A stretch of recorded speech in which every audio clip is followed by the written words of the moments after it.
Tem histórias que começam com um susto, outras com um aviso. A minha começou com um toque. Um toque leve, quase imperceptível, mas que carregava o peso de algo que não pertencia a esse mundo. Eu já vi muita coisa nesses corredores frios, já acompanhei mortes, nascimentos, surtos e curas que a medicina não explica, mas nada, absolutamente nada, me preparou para o que vivi com o paciente 42. Ele chegou como tantos outros, com a ficha incompleta e os olhos vazios, mas foi com ele que algo em mim se partiu e nunca mais voltou ao lugar. Se você acha que já ouviu de tudo sobre hospitais, prepare-se, porque essa história não é sobre um paciente, é sobre o que ele deixou para trás e sobre o que levou com ele, inclusive a mim. Hospitais guardam histórias que nunca chegam aos prontuários, histórias que os médicos não contam, que os enfermeiros evitam comentar e que os pacientes preferem esquecer. Mas às vezes, essas histórias escapam. Vazam pelas frestas das janelas, pelos chiados do rádio da enfermaria ou nos olhos de quem viu demais. Eu sou enfermeira há mais de 12 anos. Já trabalhei em pronto-socorro, UTI, psiquiatria e unidades de cuidados paliativos. A dor humana não me assusta mais. A morte já não me surpreende. Mas naquele plantão de sexta-feira, algo aconteceu que abalou todas as certezas que construí. Não era uma noite comum. A energia estava estranha. O corredor do fundo parecia mais escuro que o normal, mesmo com todas as lâmpadas acesas. O silêncio não era só a ausência de som. Era um silêncio pesado que parecia ter peso físico, como se abafasse tudo ao redor. Era como se o hospital respirasse diferente, como se estivesse esperando. O relógio marcava 23 horas e 47 minutos quando ele chegou. Paciente 42. Um homem de aparência comum, nome não identificado, trazido pela ambulância após ser encontrado desacordado em uma rua próxima ao cemitério municipal. Sem documentos, sem familiares, sem histórico médico. Apenas ele. E um corpo que parecia não se encaixar direito no mundo. Havia algo em seus olhos abertos demais, em sua pele fria demais, em sua presença ausente demais. Fiquei responsável por ele naquela noite, e desde o momento em que entrei no quarto, algo dentro de mim mudou. Uma sensação inexplicável, como se eu estivesse sendo observada o tempo todo, mesmo quando ele parecia inconsciente. As câmeras do hospital começaram a falhar. Equipamentos ligavam e desligavam sozinhos. O monitor cardíaco do paciente 42 oscilava, embora seu batimento estivesse constante. E o mais estranho, ele sorria às vezes, mesmo dormindo. Um sorriso tênue, como se soubesse de algo que eu ainda não sabia. Nos dias seguintes, o comportamento dos outros pacientes mudou. Alguns diziam ouvir sussurros, outros viam sombras. E houve quem dissesse que o quarto do 42 não estava vazio, nem quando ele era levado para exames. Era como se uma presença tivesse se fixado ali, invisível, mas real. E no fundo, eu sabia, aquela história não acabaria bem. Na terceira noite do paciente 42 internado, tudo parecia silencioso demais. Não havia agitação nos corredores, nenhum alarme tocando, nenhum pedido de ajuda. Era como se o hospital estivesse em suspensão, à espera de algo que ninguém conseguia nomear. Eu fazia minha ronda como de costume, com a prancheta na mão, conferindo sinais vitais dos pacientes, ajustando medicações, sorrindo quando necessário. Quando cheguei à porta do quarto 17, onde o 42 estava internado, tive a estranha sensação de que já havia estado ali 1000 vezes, embora só o tivesse visitado 3. A maçaneta parecia mais gelada que o habitual. Ao entrar, encontrei o quarto mergulhado em penumbra, mesmo com a luz acesa. Era como se algo drenasse a claridade, tornando o ambiente mais denso, mais espesso. O paciente 42 estava deitado, como sempre, olhos fechados, expressão serena demais para quem não havia acordado desde sua entrada. Mas havia algo diferente nele naquela noite. Seus dedos estavam levemente dobrados, como se segurassem algo invisível. Seus lábios se moviam em um sussurro tão baixo que mal se percebia o som. Cheguei mais perto, inclinando-me para ouvir. Foi então que escutei. Ele repetia uma frase, devagar, com uma pronúncia arrastada, como se fosse um mantra antigo. De onde vim, não se volta. De onde vim, não se volta. Meu coração acelerou. Tentei convencê-lo a abrir os olhos. Chamei pelo nome que lhe demos provisoriamente, João, para fins de prontuário. Mas ele não reagia. Apenas continuava murmurando. Fui até o corredor buscar o médico plantonista, mas ao voltar com ele, o quarto estava em silêncio. João, ou o 42, estava imóvel, olhos fechados, mãos abertas ao lado do corpo. O médico me lançou um olhar cético, mas ao checar os sinais vitais, notamos que a frequência cardíaca estava mais baixa que o normal. O mais inquietante era que sua temperatura corporal havia caído para 30 graus, e ele ainda respirava. Era biologicamente impossível. Fizemos exames, acendemos todos os monitores, tudo indicava que aquele homem estava morrendo por dentro, mas resistia por algum motivo desconhecido. E nessa mesma madrugada, um novo evento ocorreu. Às 3h22, os alarmes da UTI começaram a disparar simultaneamente. Pacientes com quadros estáveis entraram em parada cardiorrespiratória. Corremos. Eu e mais 3 enfermeiros aplicamos reanimação. Alguns foram salvos, outros não.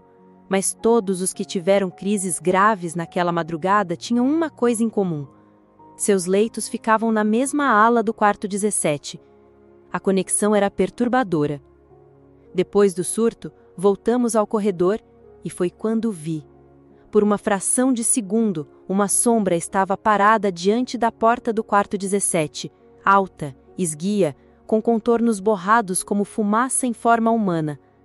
Não havia ninguém ali, mas a presença era inegável. Olhei para os colegas, mas ninguém mais pareceu notar. Voltei para o posto, tentando racionalizar o que havia visto.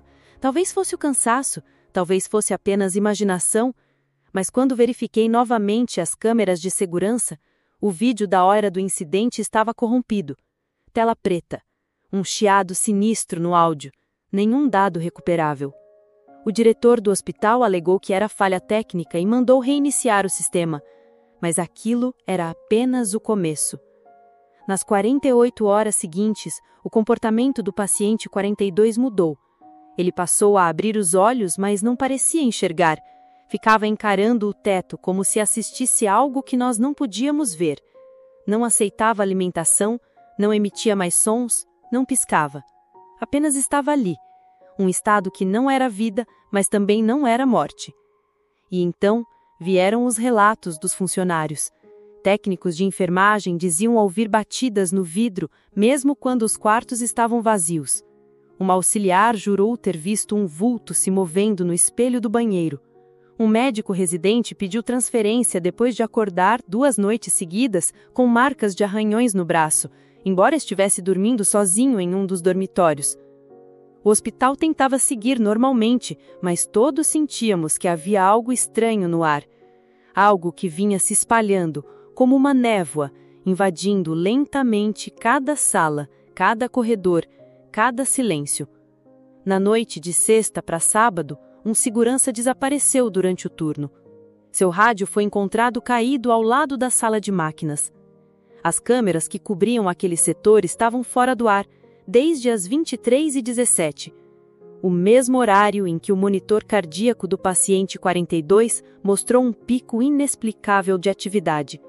Pulsação 188 e um sorriso largo, perturbador, que durou exatos 47 segundos. Depois, ele fechou os olhos e tudo voltou ao normal, exceto que nada mais parecia normal. Aquela madrugada foi o ponto de ruptura, o momento em que deixamos de achar que tudo era coincidência, porque no fundo, sabíamos. Algo havia entrado com o paciente 42 naquele hospital. Algo que não estava pronto para ir embora. Naquela noite abafada, a chuva que escorria pelas janelas da ala 3 parecia chorar por algo que ainda não sabíamos. Eu já estava há semanas ali, em recuperação, mas algo naquele turno foi diferente desde o primeiro minuto. As enfermeiras cochichavam entre si mais do que o normal, desviando os olhos sempre que eu tentava entender o que estava acontecendo. A cama 7, aquela próxima à porta do refeitório, estava vazia fazia dias, mas, naquele início de noite, vi claramente uma mulher de cabelos longos e escuros sentada ali, olhando para mim. Pisquei, olhei de novo, nada. Pensei ser efeito dos remédios, da febre, do tédio, talvez. Mas naquela madrugada, algo mais concreto me puxaria para dentro de um mistério que se recusava a ser ignorado. Por volta das 2 da manhã, fui ao banheiro com dificuldade. No corredor escuro, ouvi passos atrás de mim, suaves, regulares. Quando olhei para trás, não havia ninguém. Ao retornar, uma enfermeira me esperava aflita na porta. Ela me segurou pelo braço e sussurrou: "Nunca ande sozinho depois das 2, especialmente perto da cama 7. Meu corpo gelou. Tentei rir, desconversar, mas ela me olhou com uma gravidade que me silenciou. A noite seguinte não consegui dormir, e não porque algo aconteceu, mas porque eu sabia que alguma coisa aconteceria. E aconteceu. A luz da cama 7 piscava intermitente. Pedi que a desligassem. A enfermeira de plantão respondeu: "Mas a cama 7 não está conectada, senhor. Foi desligada na semana passada." Meu sangue gelou. Nessa mesma noite, ouvi a voz de uma mulher chorando. Não era um choro comum, era um choro abafado, como quem está com o rosto enterrado num travesseiro. Fui até a divisória. Não havia ninguém ali. Mas o lençol da cama 7 estava bagunçado, como se alguém tivesse acabado de se levantar. Contei ao técnico de enfermagem, que sorriu amarelo. "Acontece muito por aqui", ele disse. "Teve uma paciente, há uns meses, jovem, grávida, sem família. Internou aqui e... bom, não resistiu. Desde então, ninguém mais fica na cama 7 por mais de uma noite." Ri de nervoso, mas dentro de mim, uma parte acreditava.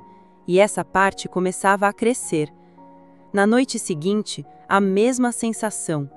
Passos, sussurros, choro, uma presença, mas dessa vez algo mudou.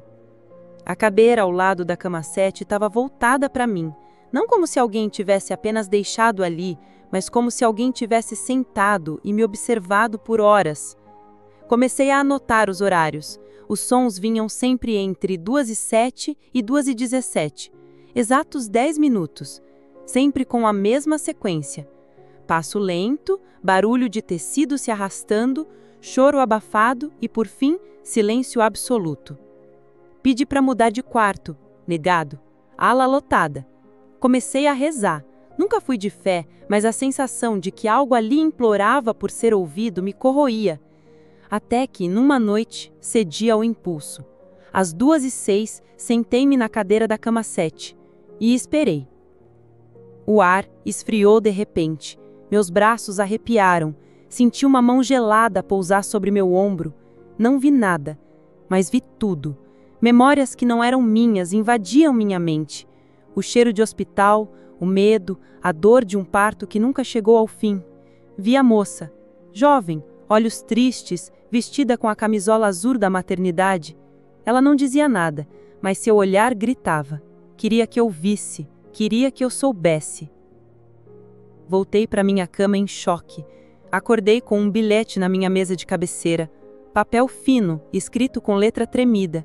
"Obrigada por me ouvir." Mostrei à enfermeira, ela empalideceu.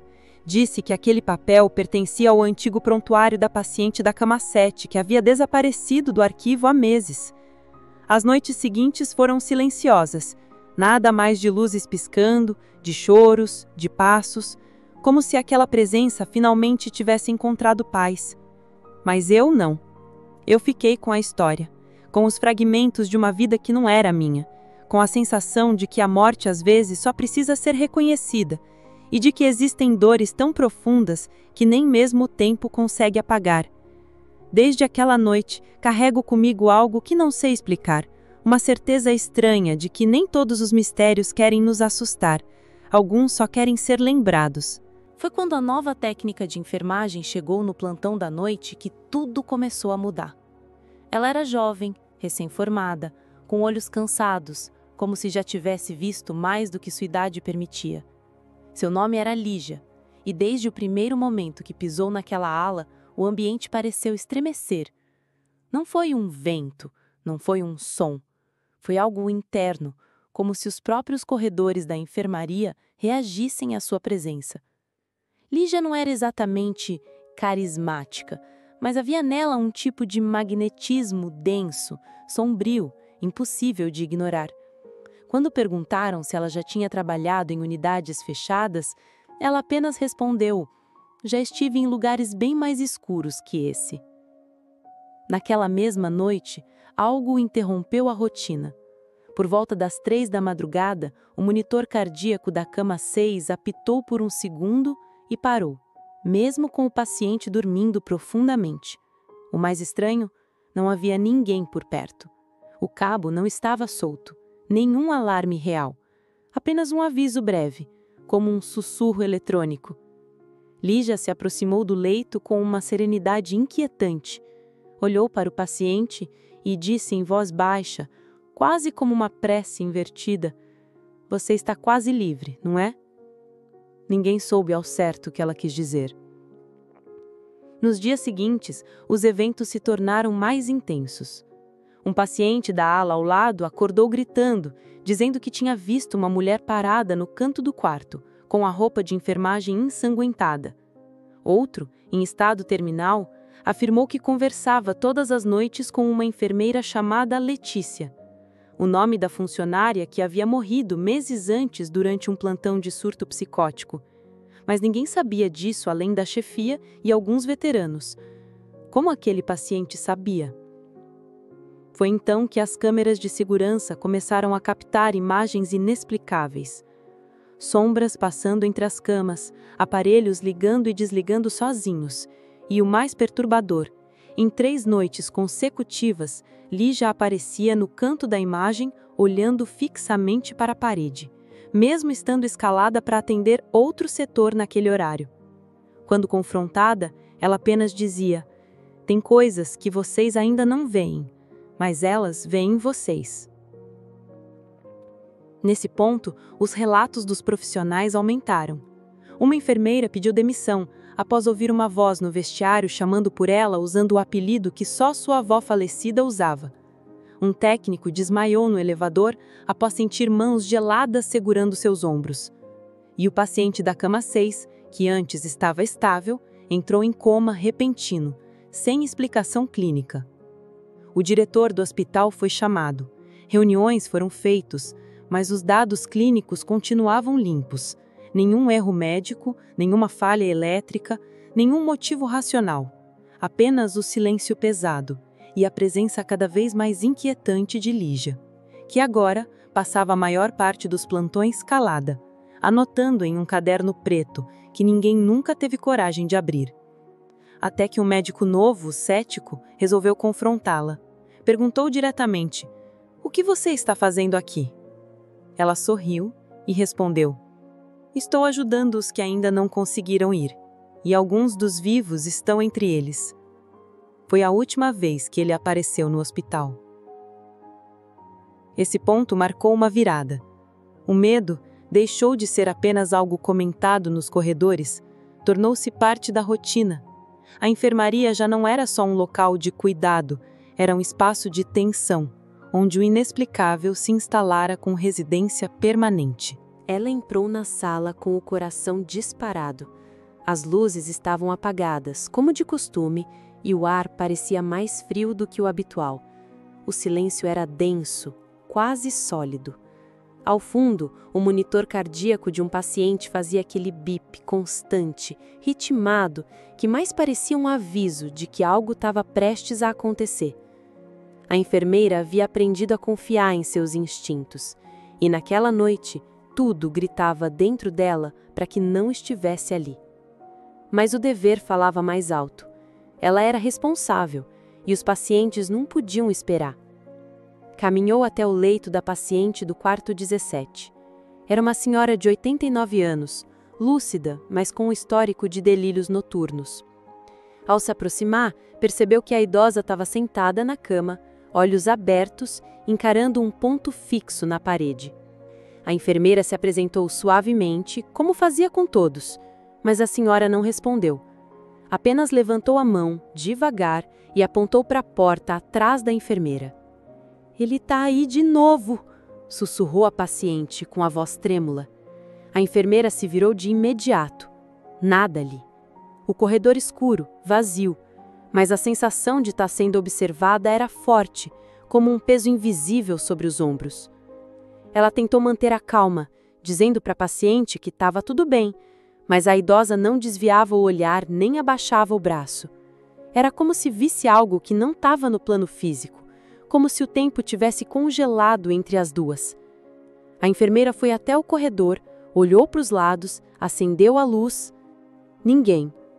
Mas ao voltar para dentro do quarto, sentiu um calafrio subir pelas pernas. O monitor da paciente começou a oscilar, os batimentos aceleraram sem explicação. A idosa, de repente, deitou-se novamente e sussurrou: "Ele não gosta de ser visto." A enfermeira sentiu um arrepio profundo. Saiu do quarto com a promessa de chamar o médico, mas ao sair, notou uma sombra atravessar o corredor. Não era uma pessoa, era uma forma escura, alta, que desapareceu na parede do fundo. Ela correu, mas não havia mais nada. Voltou para a estação de enfermagem, tentou justificar o que viu, mas nenhuma explicação parecia lógica. Pegou o prontuário da paciente. Ao folhear os registros, encontrou algo estranho, uma anotação antiga, feita por outra enfermeira meses atrás. Paciente relata a presença constante de homem de terno escuro. Manifesta medo noturno. Relato recorrente por outros pacientes do mesmo quarto. O sangue da enfermeira gelou. Aquilo não era um caso isolado. Voltou ao quarto 17 no final do plantão. Encontrou a paciente dormindo, mas havia marcas estranhas na parede, como digitais impressas em fuligem. Ela decidiu tirar uma foto com o celular. No instante em que clicou, a tela congelou, e por um segundo apareceu o reflexo de um homem de terno preto parado atrás dela. Ao se virar, nada. Mas o cheiro de enxofre no ar era forte, forte demais para ser imaginação. A enfermeira não voltou mais àquele quarto sem companhia. E nos dias que se seguiram, outros relatos começaram a surgir, de técnicos, de médicos, de acompanhantes. Todos viam ou sentiam algo no quarto 17. A idosa faleceu 3 noites depois, e desde então, ninguém mais conseguiu passar uma noite inteira naquele quarto. Ele foi lacrado pela direção do hospital. Mas às vezes, no silêncio da madrugada, os sensores do monitor ainda piscam. Sozinhos, sem paciente algum. Como se ele ainda estivesse ali, observando, esperando. A enfermeira permaneceu ali, sentada, observando a antiga senhora repousar no leito como se estivesse mergulhada num profundo sono. O quarto, antes tomado por uma atmosfera pesada, parecia agora envolto numa estranha paz. Não havia mais sussurros, nem passos apressados. Só o som do monitor cardíaco e da respiração ritmada da idosa. A profissional, exausta e ainda atordoada com tudo o que presenciara, sentia que algo dentro dela havia mudado. Não era apenas medo ou curiosidade.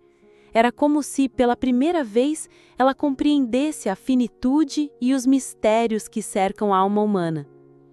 Dias depois, a idosa faleceu durante o sono. Sem dor, sem alarde, sem mais sinais do que quer que estivesse ali com ela. O quarto foi desativado por um tempo, como medida de respeito, e desde então, nenhuma outra ocorrência parecida foi relatada. A enfermeira, porém, carrega a experiência como um marco em sua vida. Ela continuou cuidando de outros pacientes, seguindo sua vocação com ainda mais compaixão e reverência pela fragilidade da existência.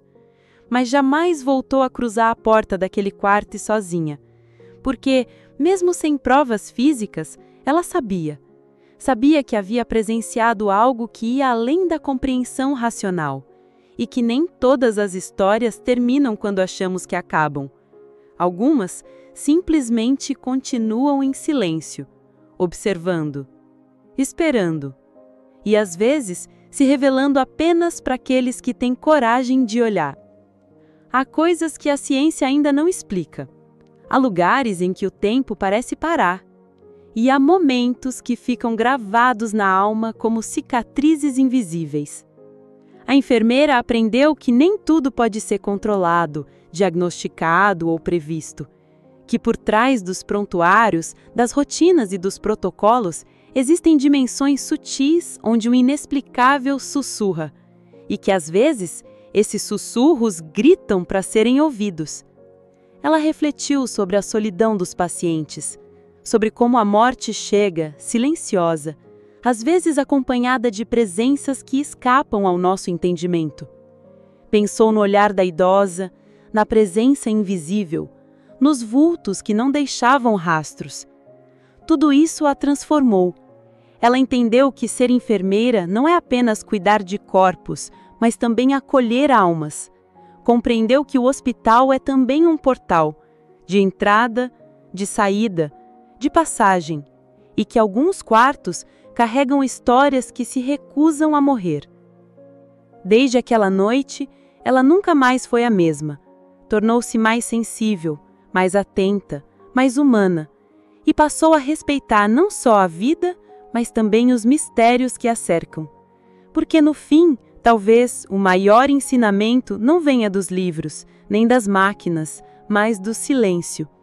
Aquele silêncio profundo que antecede a partida. Aquele silêncio que às vezes carrega vozes antigas, passos invisíveis e memórias que não nos pertencem. E foi nesse silêncio que ela encontrou sua verdade. E agora eu quero saber de você. Já viveu algo que a lógica não explica? Já sentiu presenças, ouviu vozes, ouviu algo que parecia não ser deste mundo? Deixe nos comentários a sua história, por mais pequena que pareça. Cada relato importa. E quem sabe o próximo vídeo não seja inspirado no seu. Se esse tipo de conteúdo mexe com você, se te faz pensar, arrepiar ou simplesmente refletir, então esse canal é o seu lugar. Inscreva-se agora, ative o sino das notificações e junte-se a essa comunidade que não tem medo de olhar para o invisível. Aqui, cada relato é uma janela para o desconhecido. E você é muito bem-vindo nessa jornada.